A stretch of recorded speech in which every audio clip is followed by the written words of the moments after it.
So as you're taking these steps to change how you spend your 28,000 days, as you're breaking out of your comfort zone, as you're avoiding career burnout,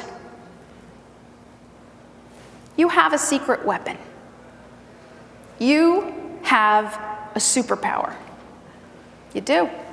You can't see through walls. No, that's not it. What's your secret weapon? Somebody here said it before. What's your secret weapon? What is your secret weapon that everybody in this room has? Me too. The big words. Project management. Project management. Yes, power and passion, that's important. But the secret weapon you all have is project management skills. What are some of those skills? What do we learn in project management? Both in practice and in theory, when we study it and when we do it. What are some of the skills we learn? Nice and loud. Time management. Got to handle that schedule. What else? Planning. Yes. Communication. Risk mitigation. Risk mitigation. Identify the risk, figure out a plan, figure out the likelihood, put it in a matrix, and then manage it. What else? Controlling. That's my personal favorite. As my husband would agree. Yes, she was a control freak before she became a project manager. It's my job. I'm supposed to. Right, what else? Execution. Another favorite of mine, till I realized it meant getting stuff done, not off with their heads. Darn. What else? Negotiation. What else? Relationship management. Vendor management. What else? We're forgetting a big one here. Budget management, money, managing the cost. So all of that stuff that we do and we learn as project managers is not just good for our daily work. It's good for our lives. Because those are the skills we need to make a change in how we spend our days. And you have a real advantage because you get it. You know how to plan. You understand how to manage risk. You know how to manage a schedule. You know how to measure.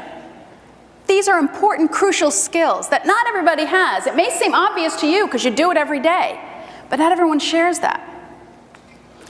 When I was a project manager, I managed mostly re-engineering projects, and there were two things I like to think I was good at. One was doing Gantt charts, and the other was asking dumb questions. The power of a Gantt chart was simply that we put it all in one place and we put it on paper. We got it out of people's heads, and we put it in some kind of order. Who's supposed to do what? How long? What's the estimate? And we can manage against it. And so I can apply that technique anytime I have something I want to implement. I can do a chart. I can draw a process diagram. I can get it on a piece of paper so I can measure myself. How am I doing? What's my schedule look like compared to my actuals? What's the gap? Why? What risk didn't I identify? I also was good at asking dumb questions. I used to go into meetings where we'd have, let's say, opposing groups in the same room, where there was a problem with the process. It was not efficient. And usually it was a people process, because the machine processes are much easier to deal with. People processes, now we have egos and emotions involved. And so I said, my job in this meeting is to ask the dumb questions that nobody else in the room is going to ask, because you think you're supposed to know the answer. So I'll ask the question, why do we need this? Why do we have to do this report? Why do we need 10 sign-offs to spend $10,000? Why is this important? How does this relate? Why is this step here? And I would ask them in a non-judgmental way, because I wanted to know.